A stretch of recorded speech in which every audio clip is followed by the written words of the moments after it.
మేము దీపం పెట్టుకొని ఉన్నాం డార్లింగ్ 3 months. మేము దీపం పెట్టుకొని ఉన్నాం డార్లింగ్ 3 months.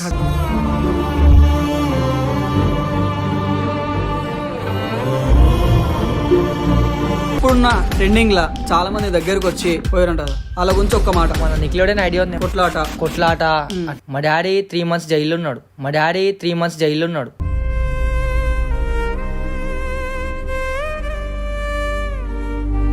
లైట్ దీపించేసి మా ఇంట్లో కరెంటు.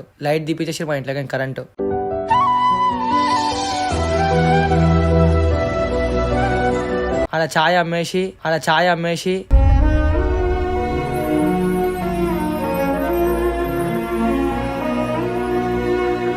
వాటర్ ప్యాకెట్లు అమ్ముకుంటూ పోతుండే.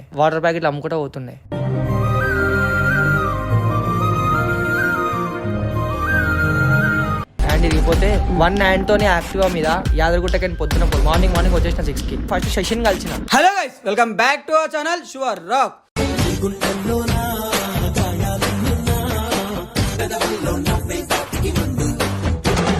సో చాలా టైం తర్వాత మేము ముందుకు ఒక ఇంటర్వ్యూతో మేము ముందుకు వచ్చిన. సో తెలుసుగా సైకో సంతు ఒకప్పుడు మంచి పేరుండే. ఆ లైఫ్లో ఆ పేరు ఎట్లా వచ్చింది, ఈ లైఫ్లో ఎన్ని బాధలు ఉన్నాయి, ఆయన ఎమోషనల్ విన్నా. అందుకే ఆ ఎమోషనల్ని మేము ముందు పెడదామని తీసుకొచ్చిన. ఇన్ని బాధలు ఉన్నాయి ఆ మనిషికి అని చెప్పేసి.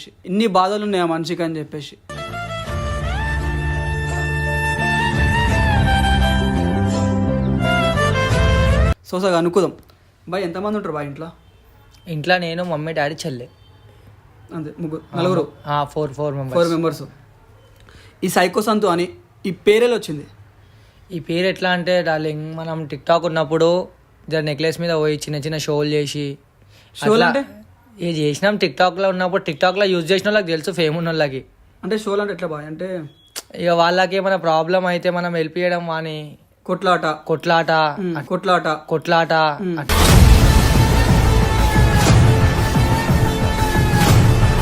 అట్లా అని చెప్పి ఇక వాళ్ళు ఈ సైకో గాడ్రా పోయి పెద్ద అని పేరు వచ్చేసింది. ఇక అట్లా పేరు వచ్చినందుకు మనం ఇక అట్లా మనకు చిన్నగా మన తమ్ముళ్ళు ఎంకరేజ్ చేసి ఆ పేరు పెట్టేసి. టిక్ టాక్ ఉన్నప్పుడు లైఫ్ ఎలా ఉండే? టిక్ టాక్ ఉన్నప్పుడు లైఫ్ జర చాలా ఘోరంగా ఎంజాయ్ చేస్తుండే. టిక్ టాక్ ఓంగా సైలెంట్ అయిపోయినాం బ్రో. మొత్తం సైలెంట్ అయిపోయినాం. ఆల్మోస్ట్ ఒక 50% సైలెంట్ అయినాం. అసలు ఈ వీడియోస్ చేయాలి, ఇన్స్టాగ్రామ్ ఇట్లా రీల్స్ చేయాలని ఎందుకు అనిపించింది? అసలు నేను చెయ్యాను బ్రో రీల్స్. నా తమ్ముళ్ళు ఎంకరేజ్ చేస్తారు కాబట్టి నేను ఏదో నెలకు ఒక వీడియో, నెలకు 2-3 వీడియోలు చేస్తా అంతే. అది గిట్ట ఏదో టైం పాస్. బాయ్ స్టడీ ఎంత కంప్లీట్ చేసినావు? Study 7th class. Last 7th ఆపేసిన. ఎందుకు ఆపేసినావు బాయ్? 7th లో చిన్న స్టంట్ అయిండే స్కూల్లో. అంటే ఏమైంది స్కూల్లో? మన పీటీ సార్ మనకు ఒక 3-4 days టార్చర్ చేస్తుండు కాబట్టి ఇక పీటీ సార్కి మనం పీటీ సార్ అయిపోయినాం.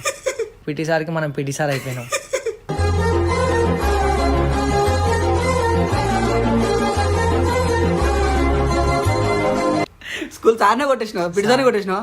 కొట్టినా వేరేగా అయింది, కేసు అయింది. అప్పుడే ఇక వేరే జైలుకి పోయి కొట్టేసి ఇంకా లైట్ తీసుకున్నాం. ఇంకా అంతే. అప్పుడు ఆ ఉడుకు రక్తం ఉరుకుపిస్తాడు డార్లింగ్. అంతే, ఉడుకు రక్తం ఉన్నాడు, ఎప్పుడు ఉరుకోద్దు.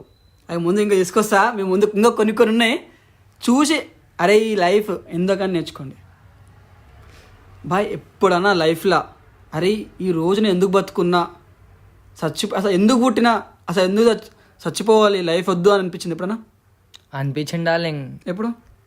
మా డాడీ 3 months జైల్లో ఉన్నాడు.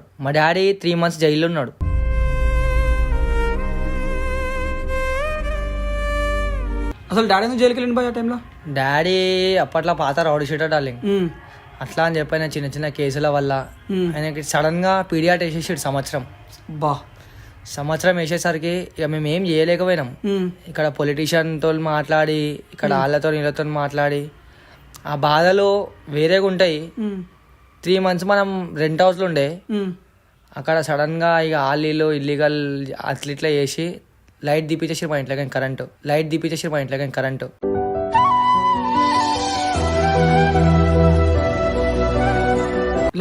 లైట్ మొత్తం దీపించేసారు. అసలు కరెంట్ ఏం లేదు. నైట్ పూట కూడా అసలు కరెంటే లేదు. నైట్ పూట డే 3 months డార్లింగ్. 3 months ఆ బాధలు. 3 months ఎలా అనిపించింది? 3 months ఈ లైఫ్ మనకు ఎందుకు రా భయ్, నేను ఉండాలా. మా అమ్మని ఈ బాధలలో నేను చూడలేకపోయినా. మా అమ్మని బాధలో చూడలేకపోకుండా నేను చచ్చిపోదాం అనుకున్నా. కాకపోతే ఇక మా అమ్మనే మాకు ఎంకరేజ్ చేసింది, ఉందాం అది అని చెప్పి మేము దీపం పెట్టుకొని ఉన్నాం డార్లింగ్ 3 months. మేము దీపం పెట్టుకొని ఉన్నాం డార్లింగ్ 3 months.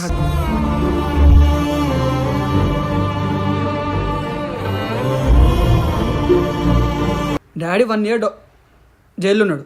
1 year జైలు ఉన్నాడు. జైలు ఉన్నప్పుడు మీకు ఎట్లా వచ్చింది తిండి, ఈ ఫుడ్?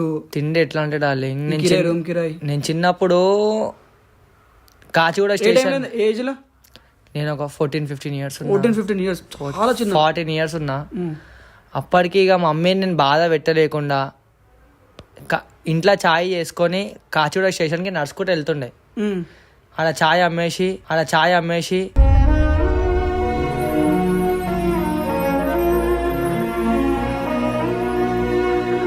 మళ్ళా వచ్చేటప్పుడు ఆటోకి పైసలు అయితే అని చెప్పి లిఫ్ట్ ఆడుకొని వస్తుండే ఇంటికి.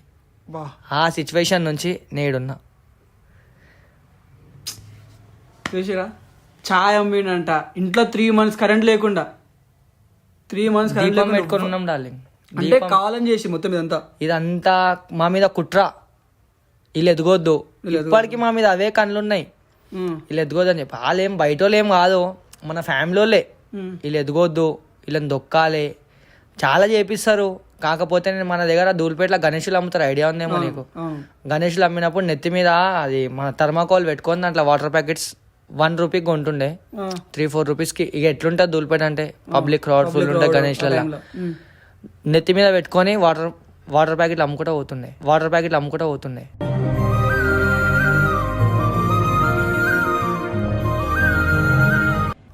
ఆ టైంలో మార్నింగ్ నేను 5కి లేస్తుండే. 5కి లేచి కాచిగూడ పోతుండే స్టేషన్కి. ఛాయ్ అమ్మేసి వచ్చి 10కి వస్తుండే. 10కి వచ్చి అప్పుడు స్కూల్ అయితే మనకు లేదు, మనకు స్కూల్ అప్పుడే వెళ్ళిపోయింది. స్కూల్ లేదు కాబట్టి వచ్చి ఒక 2-3 hours రెస్ట్ తీసుకొని మళ్ళీ మమ్మీ లేపి మళ్ళీ ఆమె బాధలు చూడలేక నా బాధనే పడుతుండే బ్రో. కష్టమనేది లేని రోజంటూ లేదు కదా, కన్నీరు దాటుకుంటూ. ఆ డబ్బులను ఏం చేస్తుంది? మమ్మీకి తీసుకొచ్చి ఇస్తున్నా డబ్బులు అని మమ్మీకి ఇవ్వకపోతుండే, ఇక డాడీ కోసం అని చెప్పి పక్కకు పెడుతుండే. అని డాడీ కోసం ఎందుకు? డాడీకి ఇడిపిద్దామని చెప్పి. కానీ నేను ఎంత కష్టపడ్డా డాడీకి ఇడిపించలేకపోయినా. ఎందుకు బాయ్, ఏమైంది? నేను ఎంత కష్టపడ్డా పైసా మాకు పాల ప్యాకెట్లకి, ఇంటి రాషన్కి, దానికి దీనికే సరిపోయినాయి. కానీ ఏ ఒక్క రూపాయి మేము డాడీకి ఇడిపించలేకపోయినాం. ఆయననే బయటకు వచ్చిండు ఆ దేవుని దయ వల్ల. ఆయన వచ్చినాక మారిపోదాం అనుకున్నాం, కాకపోతే మళ్ళీ అదే కంటిన్యూ అయింది. బాయ్ రౌడిజం అసలు ఎందుకు లైక్ చేస్తారు అసలు? ఎందుకు ఇట్లా వదిలేసినావా? ఇప్పుడు వదిలేసిన డార్లింగ్, ఇప్పుడు ఏం వద్దు. నీకు అనిపించిందా బాయ్ ఎప్పుడైనా ఇలాంటివి మనం చేయొద్దు, ఈ లైఫ్ని అసలు వద్దు, ఇలాంటివి చాలా లైఫ్ అని అనిపించింది ఎప్పుడన్నా? చాలా సార్లు అనిపించింది డార్లింగ్. నన్ను ఏంటంటే నన్ను పెద్దోళ్ళు రెచ్చగొడతారు. వాళ్ళ మా పిల్లల కూర్చొట్టుకొని, సంతు నువ్వు ఇదిరా, నువ్వు అది చేయగలుగుతావురా, నీతో ఇది అవుతుందిరా అని చెప్పి రెచ్చగొట్టి నన్ను అది ఇది చేయించి నన్ను రెచ్చగొట్టి వాళ్ళ ఇంటికి పెద్దోళ్ళ ఇంటికి పంపిస్తారు. నేనేందంటే నేను వాళ్ళ మాటలు వినేస్తా. నాకు కూడా ఒక మాట అంటే నేను తట్టుకోను. అది ఆడ ఎవడైనా ఉండని, ఆడెవడు అస్సలు తట్టుకోను. అందుకే మొత్తం ఇప్పుడు వదిలేసినావా లేదా? ఇప్పుడు వదిలేసిన డార్లింగ్. ఇప్పుడు అసలు ఆ సిచ్యువేషన్ ఎందుకు వచ్చింది? వదిలేసాం వద్దు. మా mummy daddy face darling. Mummy 3 months కాదు, ఆమె 9 months బాధపడి మనం తీసింది. ఆమెకు మన లైఫ్ అంతా ఇట్లనే బాధ పెడితే మనకు కానీ ఏం ఫైదా చెప్పు?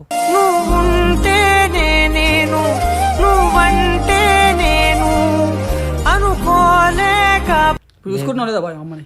మమ్మీని బరాబర్ చూసుకుంటున్నా.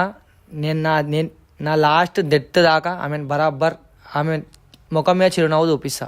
పక్కా అమ్మని ఇంటర్వ్యూ చేస్తా నెక్స్ట్ టైం వచ్చి మళ్ళీ. 100% డార్లింగ్. ఎప్పుడైనా చేసుకోవచ్చు ఇంటర్వ్యూ, ఎప్పుడైనా పోయి చేసుకోవచ్చు. పక్కా అడుగుతా అన్ని క్వశ్చన్లు చెప్పినాయి. మమ్మీకి ప్రతి ఒక్కటి అడుగు. ఆమె ఒకవేళ నా కొడుకు మళ్ళీ అట్లనే ఉండని చెప్పింది అనుకో, నాకు మళ్ళీ ఇంటర్వ్యూది దాంట్లో నేను చెప్తా.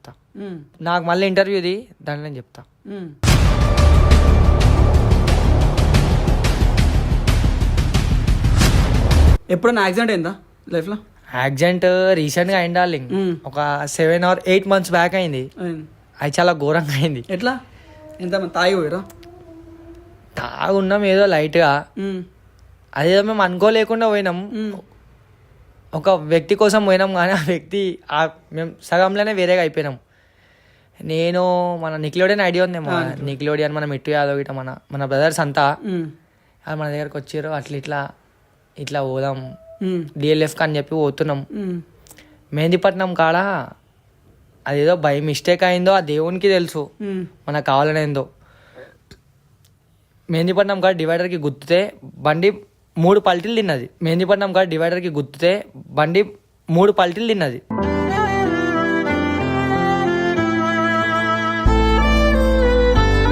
కార్ షిఫ్ట్ 3 పల్టీలు తిన్నాక గిట ఆ దేవుని దయ వల్ల ఎవ్వరికి ఏం కాలే, అందరు సేఫ్. చావుని చూసి బయటకు వచ్చినాం. సావు మొత్తం పైదాకా పోయి మళ్ళీ కిందికి వచ్చినాం అందరం.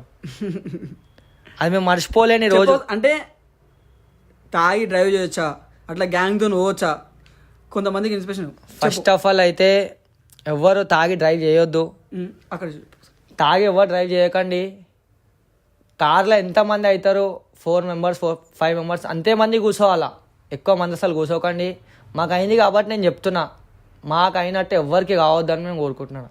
ఎందుకు చెప్పాలి డార్లింగ్స్, ఏదో లైఫ్లో మనకంటూ చిన్న లైఫ్, ఈ చిన్న లైఫ్ని ఎంజాయ్ చేయండి. ఎవరితో తెలుసా, మమ్మీ డాడీతోని చేయొచ్చు, దోస్తులతో ఒక టైం వరకే. ఆ టైం దాటి లిమిట్ దాటి తాగి వాళ్ళతోనే ప్రపంచం అనుకుంటే నువ్వు రేపటి రోజు ఇవ్వడు రాడు నీకేమనవద్దో గుర్తుపెట్టు.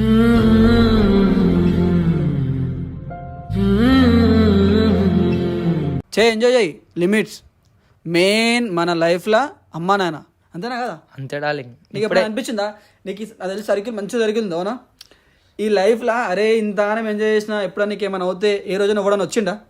ఎవ్వరు రాడు డార్లింగ్, ఎవ్వరు రాడు. మమ్మీ డాడీ తప్ప ఒక్కడు వచ్చింది ఎవడాడు, ఎవ్వడు. 101% గ్యారంటీని రాసిస్తా. ఎవరినైనా అజమాయించుకోండి, ఎవ్వరు రాడు. ఒక్కసారి నువ్వు పిఎస్లో ఉండేవరకన్నా ఫోన్ చేయి, నేను ఇట్లా పిఎస్లో ఉన్నారా అని చెప్పి. వాడు వచ్చే లోపల అదే నువ్వు మమ్మీ డాడీకి ఫోన్ చేయి, వాడు వచ్చే లోపల వీళ్ళు వచ్చేస్తారు. వీడు వచ్చేట్లనే ఉంటాడు, బండిలో పెట్రోల్ అయిపోయింది, బండి పంక్చర్ అయింది, నాకు బండి లేదు అని చెప్పి మన ఆన్సర్. కానీ ఎవరు రాడు. మన లైఫ్లో ఎవరిని చూసుకోవాలి? మమ్మీ డాడీనే చూసుకోవాలి. చెప్పు అందరికి చెప్తున్నా, యూత్కి అయితే. ఇప్పుడు ప్రజెంట్ యూత్ ఉన్న వాళ్ళు నేను ఆ అన్నని ఎగిరేసుకుంటా, ఏ అన్న ఎగిరేసుకుంటా, ఏ అన్న రాడు. మమ్మీ డాడీ ఏమున్నా వాళ్ళే మన ప్రపంచం, వాళ్ళే మన ప్రపంచం.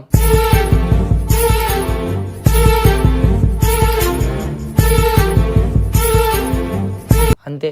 ఈ జైల్లో ఈ కేసులు అందరు డైలాగులు కొడుతుర్రు, ఆ జైలు కాలు బెయిల్ అని చెప్పి. ఆ జైలు బెయిల్ కోసిన వాళ్ళకి అడగాలి, వాళ్ళు చెప్తారు. ఇదంతా లైట్. మమ్మీ డాడీని చూసుకుంటేనే అదే ఒక మన పెద్ద ఒక హ్యాపీనెస్. అది లైఫ్లో అన్నీ చేంజ్ చేసుకోండి. ఇప్పుడు అసలు ఎట్లుంది, ఒకప్పుడు మన హైదరాబాద్ వేరా అవునా, ఇప్పుడు ఒక్కొక్కరిని రౌడిజం చేసే ఓడని వచ్చేటో చేయాలి అనుకునే వాళ్ళకి ఒక మాట ఎట్లుంది అసలు సిచ్యువేషన్ ఎట్లుంది మన దగ్గర? మంచి రౌడీలే సైలెంట్ అయిపోయి కూర్చుంటాలి. మంచి రౌడీలు దాదాలే ఇవన్నీ వద్దా అనుకొని కూర్చుర్రు. ఇప్పుడిప్పుడే గుర్తుర్రు. చిన్నపిల్లలు ఉరుకులాడతారు.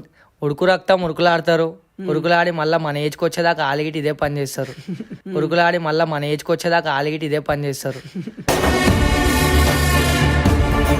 నాకు తెలుసు, ఒక విషయం తెలుసు ఏంటంటే, ఇప్పుడున్న ట్రెండింగ్లో చాలామంది దగ్గరకు వచ్చి పోయారంట కదా, వాళ్ళ గురించి ఒక్క మాట డార్లింగ్. ఒక మాటలో చెప్పాలంటే అలా ఆల్మోస్ట్ పేర్లు చెప్తే వేరేగా అయిపోతుంది సినిమా. వాళ్ళు ఇప్పుడు ఒక రేంజ్లో ఉర్రు. మనం ఎట్లా అంటే తిన్న తరలో మనకు ఉంచే అలవాటు మనకు లేదా, లంజగొడుకులకు ఉంది, మనం ఉంచాం. వాళ్ళు మనకు తినిపించారో మనం వాళ్ళకి తినిపించామో సెకండరీ. మనకు ఉంచే అలవాటు లేదు కాబట్టి అలా పేర్లు చెప్తలే. పేర్లు చెప్పని కూర్చే జాతకాలు ఉన్నాయి నా ఫోన్లో. అవి చూపిస్తే వేరేగా అవుతుంది సినిమా. ఇంకొకటి శ్రీకాంత్ అంటారు బాయ్, శ్రీకాంత్ అన్న బాయ్. నువ్వు అన్న మస్తు క్లోజ్ అంటావు కదా, ఎట్లా అంటే అది నేను చెప్పలేను. మరి ఎందుకు ఒక ఫోటో ఇన్స్టాగ్రామ్లో ఒక ఫోటో కూడా లేదు? అంటే ఆయనకి నీకు ఎట్లా పరిచయము, దేనివల్ల, ఏ మ్యాటర్ వల్ల బాగా క్లోజ్ అయ్యారు? శ్రీకాంత్ అన్నకు నాకు ఎట్లా పరిచయం అంటే డార్లింగ్, అన్న నాకు ఒకప్పుడు అన్నకు మెసేజ్ చేసిన. అన్నకు అప్పుడు 2K ఫాలోవర్స్, నాకు 8K. అన్నకి మెసేజ్ చేస్తే నీకు ఇంత ఫేమ్ పెట్టుకొని నాకు ఎందుకు మెసేజ్ చేసినారు అంటే, అన్న నువ్వు అంటే నాకు ఇష్టం అని చెప్పి మెసేజ్ చేసిన అన్నకి. సరే నువ్వు ఇంటికాడికి రా అని చెప్పి ఇంటికాడికి పిలిచిన అన్నకి నేను ఎడా ఫిదా అయిపోయినా అంటే, అన్న ఇంట్లోకి పిలిచి ఒక వేరే లెవెల్లో రెస్పెక్ట్ ఇచ్చింది నాకు. నా తమ్ముడు అని చెప్పి ఆడ నుంచి నేను అన్నతో దగ్గర ఒక 3-4 ఇయర్స్ కంటిన్యూగా ఉన్నా. అన్న లాస్ట్ డెత్ కన్నా ఒక 2 days ముందు గిట్ట నేను అన్నని కలిసిన. అన్నకి చెప్పిన ఆ రోజు, అన్నాడు జాదరగుట్ట పోదామంటే, లేరా నువ్వు నీ ఎంజాయ్ నువ్వు చేయి, నువ్వు చేస్తే నేను చేసినట్టే అని చెప్పిండు. నేను అప్పటికి నేను అన్న డెత్ అయిన రోజు గిట్ట నేను జాదరగుట్టలో ఉన్నా. నాకు ఫోన్ రాగానే within seconds నా హ్యాండ్ ఇరిగిపోయింది. ఈ హ్యాండ్ లేకుండే నాకు, అంటే హ్యాండ్ ఇరిగిపోతే ఫోన్ పట్టి కట్టుకుని ఉన్నా. 1 hand తోని యాక్టివా మీద యాదగిరిగుట్టకి పొద్దున మార్నింగ్ వచ్చేసిన 6కి 1 hand తోని. అంటే ప్రజెంట్ అయినా మార్నింగ్ వచ్చి ఫస్ట్ శశిని కలిసిన. శశి గిట్ట మనకు చాలా మంచోడు, మాత్రం మంచిగా ఉంటాడు. ఎవరితో ఎట్లుంటాడో ఆ సెకండరీ, మనతో బాగుంటాడు. ఎప్పుడైనా అమ్మాయి చేసిన వంట తిన్నా ఎప్పుడైనా ఇంట్లో? అర్థం కాలే. శ్రీకాంత్ వాళ్ళ మమ్మీ చేసినది. నా అమ్మ తర్వాత అమ్మ అంటే ఆమెనే. వేరుంటాయి కదా మొత్తం. Next level. రాత్రి 2 గంటలకు 3 గంటలకు పోయినా వాళ్ళ ఇంట్లో అన్నం తిన్న రోజులు ఉన్నాయి. ఎట్లుంటుంది రుచి? ఎట్లుంటుంది రుచి? అమ్మ చేతి వంట ఎవరికైనా బాగానే ఉంటుంది. హైలైట్ ఉంటుంది అమ్మ రుచి అయితే. సో చూసిరు కదా, ఇట్లా ఇంత ఎమోషనల్ని మీ ముందు తీసుకొచ్చిన ప్రతి ఒక్కరు లైక్ చేయండి, షేర్ చేయండి, సబ్స్క్రైబ్ చేసుకోవచ్చు. చలో బాయ్ బాయ్.